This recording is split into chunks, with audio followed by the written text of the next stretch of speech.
रात के अंधेरे में एक परित्यक्त बंगला पहाड़ पर एक पिशाच की तरह बिखरा हुआ था।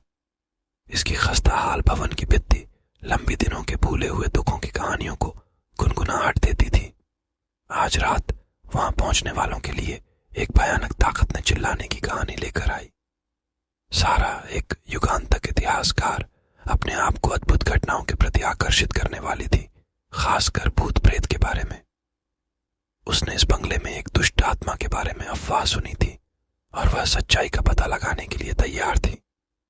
अंदर वातावरण इतिहास और दुख से भरपूर था। भूले हुए युग के चित्र दीवारों पर लटके थे, जिनकी आंखें सारा के हर कदम पर थीं। अचानक एक हल्की चीख महसूस हुई। जैसे जैसे वह घर के अंधकार में आगे बढ़ी, उसका दिल धड़कने लगा।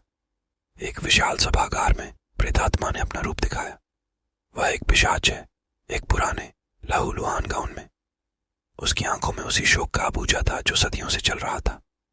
एक आंखों में एक दुख था जो सदियों से चल रहा था।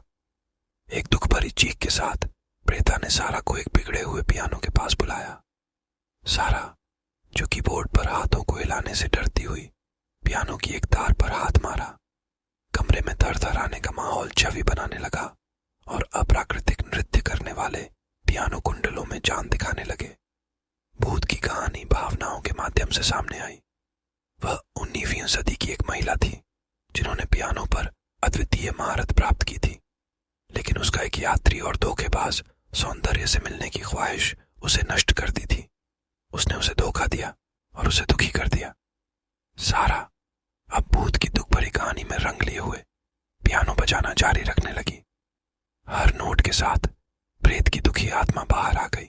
हवेली एक बार फिर शांत थी, लेकिन सारा ने भूत के रहस्यों को उजागर कर दिया था और अपनी लंबे समय से पीड़ित आत्मा को शांति की कुछ झलक दी थी।